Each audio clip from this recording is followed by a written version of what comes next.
അറിഞ്ഞില്ലേ എന്ത് താരം അഖിൽമാര എൻഡിയുടെ ഭാഗമായ അഖിൽമാരാർ ഇപ്പോ ഇതേപോലെ ഈ അഖിലിന്റെ ഒക്കെ കാര്യത്തിൽ അഖിൽ എന്നെ അദ്ദേഹത്തിനെ പോലെ അങ്ങനെ മുതിർന്ന ഒരാളൊന്നും അല്ല, ചിലപ്പോ എന്നെക്കാൾ ഇളയ ഒരാളായിരിക്കും. മത്സരമല്ലെങ്കിലും ഇവനുള്ള ട്രോഫി ഞാനിപ്പോ കൊടുക്കാൻ പോവാം. അഖില് പറയുന്ന കാര്യങ്ങൾ എന്നൊക്കെ പറഞ്ഞാൽ അദ്ദേഹം എന്നെ ശ്രദ്ധിക്കുന്ന പോലും ഞാൻ അദ്ദേഹത്തെ ശ്രദ്ധിക്കുന്നില്ല. ഈ തങ്കപ്പെട്ട ചേട്ടനെ കുറിച്ചാണോ ഞാൻ അഖില് പറയുന്ന കാര്യങ്ങൾ എന്നൊക്കെ പറഞ്ഞാൽ അദ്ദേഹം എന്നെ ശ്രദ്ധിക്കുന്ന പോലും ഞാൻ അദ്ദേഹത്തെ ശ്രദ്ധിക്കുന്നില്ല. ദൈവമേ, മൂർഖനെയാണല്ലോ ചവിട്ടിയത്. എനിക്ക് സമയമില്ല. നിങ്ങൾ പറയുമ്പോഴാണ് എന്തായാലും പുള്ളി പറഞ്ഞെന്നൊക്കെ തന്നെ ഞാൻ അറിയുന്നത്. അങ്ങനെ വർഷങ്ങൾക്ക് ശേഷം ഞാൻ ആൺകുട്ടിയെ കണ്ടു. തരൂർ മാന്യനാണ്, അന്തസ്സുണ്ട്. മാത്രമല്ല അതിനെന്തെങ്കിലും അഭിപ്രായം പറയാനും പറ്റൂല.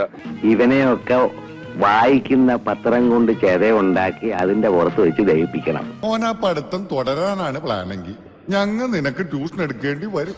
എന്തായാലും കുറ്റോ മോശമൊക്കെ അല്ലേ. ചിലക്ക് ചില ഹോബികളുണ്ടല്ലോ, അതുപോലെ പുള്ളിക്കാരന് ചെറിയൊരു ഹോബിയുണ്ട്.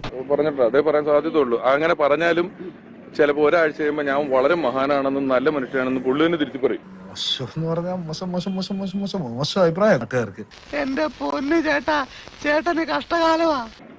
ഇപ്പൊ ഞാൻ ഈ പറഞ്ഞതിന് പുള്ളി എന്തെങ്കിലും അഭിപ്രായം പറയും, അതിന് നിങ്ങൾ ആരും മറുപടി ഒന്നും പറയാൻ നിൽക്കണ്ടില്ല. ഇപ്പൊ ഒരാഴ്ച കഴിയുമ്പോൾ അത് പിന്നെയും തിരുത്തി പറയും. അത് ശരി. അപ്പൊ ഇവിടെ ആർക്കും എന്നെ വിശ്വാസമില്ലേ? മുതലാളി എങ്ങനെ വിശ്വസിക്കും? ശരി, എങ്ങനെ വിശ്വസിക്കും? അപ്പൊ നമുക്കൊരു 2-3 കൊല്ലം പരീക്ഷണത്തിന് ശേഷം ഒരു സ്റ്റേറ്റ്മെന്റ് എന്താണെന്ന് ഉറപ്പിച്ച ശേഷം അദ്ദേഹത്തിനൊക്കെ ഉത്തരം കൊടുക്കാം. സമയം കളയേണ്ട. അങ്ങോട്ട് 2 കൊടുത്തു നന്നായി. ശ്രീ